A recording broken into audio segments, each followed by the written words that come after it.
তাআলার শুকরিয়া আদায় করলে আল্লাহ নিয়ামত রব্বানা দেন।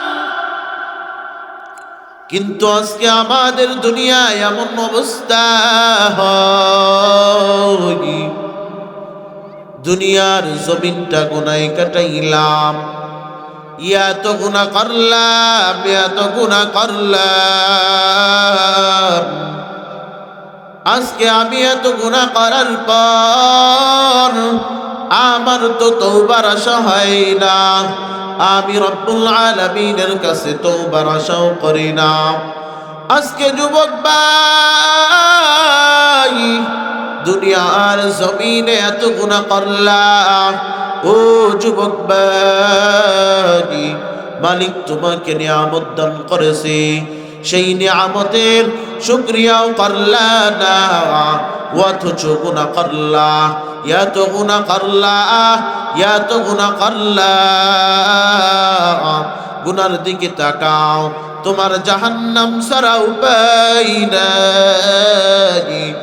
মদিনার নবী জানায়া দেন, গুনাহগারের জানটা এমন ভাবে কবজ করবে, আল্লাহ রাব্বুল আলামিন আজরাইল আলাইহিস সালামকে যখন পাঠা দিবেন, এই গুনাহগারের কাছে যখন আল্লাহ রাব্বুল আলামিন আজরাইল আলাইহিস সালামকে পাঠায়া দেন, তার এমন অবস্থা ভয়ঙ্কর আকৃতি নিয়া আল্লাহ রাব্বুল আলামিন গুনাহগারের কাছে আজরাইল আলাইহিস সালামকে পাঠা দিবে। কেমন ভয়ঙ্কর আকৃতি! মদিনার নবী জানায়া দেন, আজরাইল আলাইহিস সালাম যখন গুনাহগারের সামনে হাজির হবে, তার এমন একটা অবস্থা, তার এমন একটা অবস্থা হবে। মদিনার নবী বলেন, আজরাইল আলাইহিস সালাম গুনাহগারের সামনে ভয়ঙ্কর আকৃতি নিবে, মাথাটা থাকবে জমিনের ভিতরে, আর পা দুটো থাকবে আসমানের দিকে, এক হাত থাকবে মাশরিকে, আরেক হাত থাকবে মাগরিবে। যখন গুনাহগারের সামনে হাজির হবে, গুনাহগারের জানটা যখন কবজ করবে, মদিনার নবী জানায়া দেন, গুনাহগারের এমন একটা অবস্থা হবে, তার এত ভয়ঙ্কর অবস্থা হবে, সেই ভয়ঙ্কর অবস্থায় তার হাতগুলা বেঁকে যাবে, পা গুলা বেঁকে যাবে। রে বাবা, আজকে দুনিয়ার জমিনে চলতেছো, রব্বুল আলামিনের কাছে তওবা করো। আল্লাহ বলে, বান্দা, আমি আল্লাহ তোমাকে দুনিয়ার জমিনে মায়া করে সৃষ্টি করলাম, মহব্বত করে সৃষ্টি করলাম, মহব্বত করে বানাইলাম। দুনিয়ার জমিনে তুমি বান্দা গুনাহ করেছো, তওবা করো। আমি আল্লাহ ইয়ামন রহমান, ইয়ামন রহিম, আমি আল্লাহ তোমাকে মাফ করে দিব যদি তওবার মতো তওবা করো। আজকে আমার তওবা নাই, আজকে আমার জাহান্নামের আওয়াজের ভয়ঙ্কর, ওই জাহান্নাম এত ভয়ঙ্কর, কিন্তু জাহান্নামের আমার খেয়াল নাই। দুনিয়া এমন ভাবে দুনিয়ার জিন্দেগিটা কাটাইলাম, রব্বুল আলামিনকে চিনলাম না, রব্বুল আলামিনকে মানলাম না। আল্লাহ রব্বুল আলামিন মুসলমান ইমানদার আল্লাহর গোলাম, আল্লাহ রব্বুল আলামিন জানায়া দেন, ওয়ামা মিন দাব্বাতিন ইল্লা আলাল্লাহি রিজকুহা ওয়া ইয়ালামু মুস্তাকাররাহা ওয়া মুস্তাওদাআহা কুল্লুন ফি কিতাবিন মুবিন। আল্লাহু আকবার বলেন। আল্লাহ রাব্বুল আলামিন বলতেছেন, দুনিয়ার জমিনে আমি আল্লাহ যত কিছু বানাইলাম, যা কিছু বানাইলাম দুনিয়ার জমিনে সব কিছু আমি আল্লাহ বানানোর পর দুনিয়ার জমিনে যত ভূমিষ্ঠ পানি আছে সকলের রিজিকের দায়িত্ব আমি আল্লাহ নিজেই গ্রহণ করলাম। এবং আমি আল্লাহ তাদের রিজিকের দায়িত্ব গ্রহণ করলাম।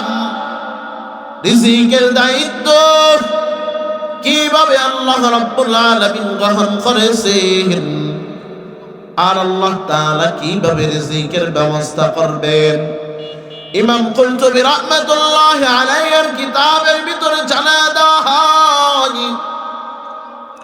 ইয়ামিনের একজন মুসলমান হিজরত করে মদিনার উদ্দেশ্যে রওনা। তারা মদিনার উদ্দেশ্যে চলতেছে। মদিনায় যাওয়ার জন্য তারা মদিনার উদ্দেশ্যে রওনা দেওয়ার পর ইতিমধ্যেই যখন মদিনায় চলে আসছে, এমন সময় তাদের সাথে যত খানার আইটেম ছিল, যা খানা ছিল সকল খানা শেষ হয়ে যায়। তারা সকলেই একত্রিত হয়। তারা পরামর্শ করে, যেহেতু আমাদের খানা শেষ হয়ে গেছে, আমরা যদি মদিনার নবীর কাছে একজন লোক পাঠা দেই তাহলে হয়তো আল্লাহ রাসূল আমাদের জন্য খানার ইন্তজাম করবেন, অবশ্যই খানা দান করবেন। এই পরামর্শ করার পর তাদের দুইজন সাথী দিয়া রাসূলুল্লাহ সাল্লাল্লাহু আলাইহি ওয়াসাল্লামের কাছে পাঠায়া দেন। রাসূলুল্লাহ সাল্লাল্লাহু আলাইহি ওয়াসাল্লামের কাছে পাঠায়া দেওয়ার পর যখন তারা রাসূল করিম সাল্লাল্লাহু আলাইহি ওয়াসাল্লামের ঘরের ভিতরে ঢুকবে এমন সময় রাসূলুল্লাহ সাল্লাল্লাহু আলাইহি ওয়াসাল্লাম কুরআন থেকে তেলাওয়াত করতেছিলেন। তারা সেই তেলাওয়াতটা শ্রবণ করলো। রাসূলুল্লাহ সাল্লাল্লাহু আলাইহি ওয়াসাল্লাম এই আয়াতটা তেলাওয়াত করতেছিলেন, ওয়ামা মিন দাব্বাতিন ইল্লা আলাল্লাহি রিজকুহা ওয়া ইয়ালামু মুস্তাকাররাহা ওয়া মুস্তাওদাআহা কুল্লুন ফি কিতাবিন মুবিন। রাসূল করিম সাল্লাল্লাহু আলাইহি ওয়াসাল্লামের তেলাওয়াতটা শ্রবণ করলো। তেলাওয়াতটা শ্রবণ করার পর তারা সিদ্ধান্ত নিল, আমাদের সমস্যা রাসূলকে বলবো না, কারণ যেহেতু আল্লাহ রাব্বুল আলামিন দুনিয়ার জমিনে হিংস্র প্রাণী, কীট পতঙ্গ, হায়াম জানোয়ার যা কিছু আছে সকলের রিজিকের দায়িত্ব আল্লাহ রাব্বুল আলামিন গ্রহণ করেছেন, তাহলে আমরা তো মানুষ, আমাদের রিজিকের দায়িত্ব অবশ্যই আল্লাহ রাব্বুল আলামিন গ্রহণ করেছেন। আর অবশ্যই আল্লাহ তাআলা আমাদেরকে রিজিক দান করবেন। এই সিদ্ধান্ত নিয়া তাদের সমস্যার কথা না বলিয়া তারা চলে গেল। এবং চলে যাওয়ার পর তাদের সাথী ভাইদের কাছে বলল, তোমাদের জন্য সুসংবাদ আছে, আল্লাহ রাব্বুল আলামিনের পক্ষ থেকে তোমাদের উপর সাহায্য আসবে। এমন তো অবস্থায় তারা বলার পর সাথী ভাইরা একত্রিত হয়ে বসে আছে। এমন সময় দুইজন ব্যক্তি খরাবর্তী রুটি নিয়া তাদের কাছে হাজির হয়ে যায় এবং তারা সেখান থেকে সেই খানাগুলা খানা পান করে। খানাগুলা খাওয়ার পর তারা বলে, আমাদের খানাগুলা যেহেতু বেশি হয়ে গেছে, প্রয়োজন অনুসারে আমাদের খানাটা বেশি হয়ে গেছে, এই খানাটা আবার রাসূলের কাছে পাঠায়া দিব। এই সিদ্ধান্ত নেওয়ার পর খানাটা দুইজন লোক দিয়া রাসূল করিম সাল্লাল্লাহু আলাইহি ওয়াসাল্লামের কাছে পাঠাতেন। রাসূল করিম সাল্লাল্লাহু আলাইহি ওয়াসাল্লামের কাছে গিয়া বলে, ইয়া রাসূলুল্লাহ, আপনি যে আমাদের জন্য খানার ব্যবস্থা করেছিলেন, সেই খানাটা প্রয়োজন অনুসারে যা বেশি হয়েছে আমরা করে আনলাম। রাসূলুল্লাহ সাল্লাল্লাহু আলাইহি ওয়াসাল্লাম বলে, আমি তো কোনো খানার ব্যবস্থা করি নাই। তখন পুরা ঘটনাটা তারা জেনে নেয়। জেনে নেওয়ার পর রাসূল করিম সাল্লাল্লাহু আলাইহি ওয়াসাল্লাম বলে, আমি তো খানার কোনো ব্যবস্থা করি নাই, বরং খানার ব্যবস্থা করছেন যিনি হলেন আসমানের মালিক রব্বুল আল্লাহ। আওয়াজ দিয়া বলেন আল্লাহু আকবার। আল্লাহ তাআলা খানার ব্যবস্থা করছেন। এই ঘটনা দিয়ে আমি বুঝাইতে চাইলাম, আল্লাহ তাআলা রিজিকের দায়িত্ব নিয়েছেন। আল্লাহ তাআলা অবশ্যই রিজিক দান করবেন। আল্লাহ তাআলা অবশ্যই রিজিক দান করবেন। আল্লাহ রাব্বুল আলামিন দুনিয়ার জমিনে মানুষকে সকল কর্মস্থানের ব্যবস্থা করেছেন এবং আল্লাহ মানুষকে এমন শক্তি দান করেছেন যে দুনিয়ার জমিনে সে কিভাবে চলবে সেই শক্তি আল্লাহ দান করেছে কিনা সবকিছু বুঝার তালিকা আল্লাহ তাআলা বুঝায় দিয়েছেন। এই জিনিসটা খারাপ, এই জিনিসটা ভালো, অমুক জিনিসটা খারাপ, অমুক জিনিসটা ভালো। রে মুসলমান, এটা বুঝার পর আজকে আমি দুনিয়ায় আসলাম। দুনিয়ায় আসার পর রব্বে কারীমকে ভুলে গেলাম, রব্বুল আলামিনকে ভুলে গেলাম। আল্লাহ তাআলা বিপুল কর্মস্থানের ব্যবস্থা করেছেন। আল্লাহ রব্বুল আলামিন কর্মস্থানের ব্যবস্থা করেছেন এবং আল্লাহ নামাজ শেষ হলে আল্লাহ তাআলা রিজিক অন্বেষণ করার কথাও জানায়া দিয়েছেন। আল্লাহ রাব্বুল আলামিন বলেন, ইয়া আইয়ুহাল্লাযীনা আমানু ইযা নুদিয়া লিস-সালাহ মিন ইয়াউমিল জুমআতি ফাসআউ ইলা যিকরিল্লাহি ওয়া যারুল বাঈ যালিকুম খায়রুল লাকুম ইন কুনতুম তা'লামুন। আল্লাহ তাআলা বলতেছেন, দুনিয়ার জমিনে যখন সালাত শেষ হয়ে যায়, নামাজ যখন শেষ হয়ে যায়, সালাত শেষ করার পর দুনিয়ার জমিনে তুমি দৌড়াও রিজিকের দিকে, রিজিক অন্বেষণ করার পথে দৌড়াও। আমি আল্লাহ রিজিকের ব্যবস্থা করব। আমি আল্লাহকে স্মরণ করো। আমি আল্লাহ অবশ্যই তোমাদের জন্য রিজিকের ব্যবস্থা করব। এই কথা বলার পর আল্লাহ রাব্বুল আলামিন দুনিয়ার জমিনে হালাল খানা থেকে আল্লাহ তাআলা আপনার আমার জন্য খানা খাওয়ার কথা জানা দিলেন। ভাই সাউন্ড যে আছে রাখেন। হ্যাঁ, আল্লাহ তাআলা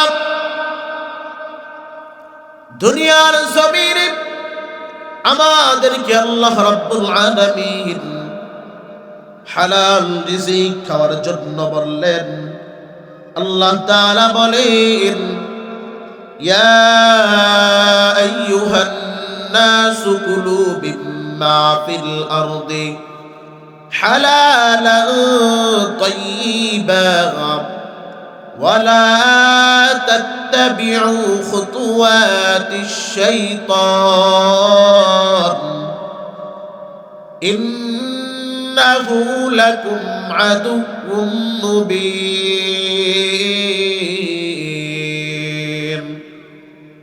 আল্লাহ রাব্বুল আলামিন বলতেছেন, সকল লোক সকল তোমরা পৃথিবীর জমিনে হালাল খানাটা খাও, হালাল দ্রব্য তোমরা গ্রহণ করবা, দুনিয়ার জমিনে শয়তানের পথে চলবা না, নিশ্চয়ই শয়তান তোমাদের প্রকাশ্য শত্রু। এই কথাটা আল্লাহ তাআলা জানায়া দিলেন। কিন্তু আজকে আমি দুনিয়ার জমিনে আল্লাহ রাব্বুল আলামিন কি বললেন সেটা মানলাম না। দুনিয়ার জমিনে আসার পর হালাল কোনটা হারাম কোনটা চিনতে পারলাম না। সুদ খাইলাম, ঘুষ খাইলাম, সুদের পথে চললাম, নাচ গান চললাম। এটা হালাল না রে মুসলমান। হালাল পথে চলতে হলে আল্লাহ রাব্বুল আলামিন যেই কথা বলেছেন সেই কথা অনুযায়ী আমল করতে হবে। এবং আল্লাহ অবশ্যই হালাল রিজিক আল্লাহ রাব্বুল আলামিন দান করবেন। আল্লাহ তাআলা যেহেতু রিজিকের দায়িত্ব নিয়েছেন, সেহেতু আল্লাহ তাআলা অবশ্যই রিজিক দান করবেন। সেটা কিছু সময়ের ব্যাপার, যেহেতু সময়ের ব্যাপার, ধৈর্যের ব্যাপার। সেই ধৈর্যটা যদি ধরতে পারি তাহলে আল্লাহ অবশ্যই অবশ্যই আমাদের রিজিকের ব্যবস্থা করবেন। তো দুনিয়ার জমিনে আজকে আমরা আসার পর নাচ গান শুনলাম। সেই নাচ গান হারাম না হালাল সেটাও জানলাম না। হারামের পথে চললাম, হারাম অনুযায়ী জীবন যাপন করলাম। কেমন হারাম একটা ইসলামী সঙ্গীতের মাধ্যমে জানায়া দেই। গাও বাংলাদেশ গাও, গাও বাংলাদেশ গাও, তবে ইচ্ছে মতে গাও, মন চাহিলে নেচে গিয়ে জাহান্নামে যাও, মন চাহিলে নেচে গিয়ে জাহান্নামে যাও। গাও বাংলাদেশ গাও, তবে ইচ্ছে মতে গাও, মন চাইলে নেচে গিয়ে জাহান্নামে যাও, মন চাইলে নেচে গিয়ে জাহান্নামে যাও। যেমন ইচ্ছা তেমন করে মনের সুখে গান গাইবা, মাঝে মধ্যে তিরিং বিরিং কোমর ঘোরাই নাচিবা। কথা বলেন ঠিক কিনা? যেমন ইচ্ছা তেমন করে মনের সুখে গান গাইবা, মাঝে মধ্যে তিরিং বিরিং কোমর ঘুরাই নাচিবা। ভালো লাগে বুঝি তাই এত নাচা নাচি, ভালো লাগে বুঝি তাই এত নাচা নাচি, এত কেন নাচা নাচি জাহান্নামে যাও, এত কেন নাচা নাচি জাহান্নামে যাও। গাও বাংলাদেশ গাও, তবে ইচ্ছে মতে গাও, মন চাইলে নেচে গিয়ে জাহান্নামে যাও, মন চাইলে নেচে গিয়ে জাহান্নামে যাও। মুসলমানকে মানতে হলে কুরআন হাদিসের সীমানা, এই সীমানা লঙ্ঘন করলে জাহান্নামে ঠিকানা। ঠিক না? মুসলমানকে মানতে হলে কুরআন হাদিসের সীমানা, এই সীমানা লঙ্ঘন করলে জাহান্নামে ঠিকানা। মুসলমানকে মানতে হলে কুরআন হাদিসের সীমানা, এই সীমানা লঙ্ঘন করলে জাহান্নামে ঠিকানা। যদি নাহি মানো আর নাই রে উপায় কোনো, যদি নাহি মানো নাই রে উপায় কোনো, জেনে শুনে নিজের কদম জাহান্নামে দাও কেন, জেনে শুনে নি জাহান্নামের দিকে কদম দাও। গাও বাংলাদেশ গাও, তবে ইচ্ছে মতে গাও, গাও বাংলাদেশ গাও, তবে ইচ্ছে মতে গাও, চাইলে নেচে গে জাহান্নামে যাও, মন চাইলে নেচে গে জাহান্নামে যাও।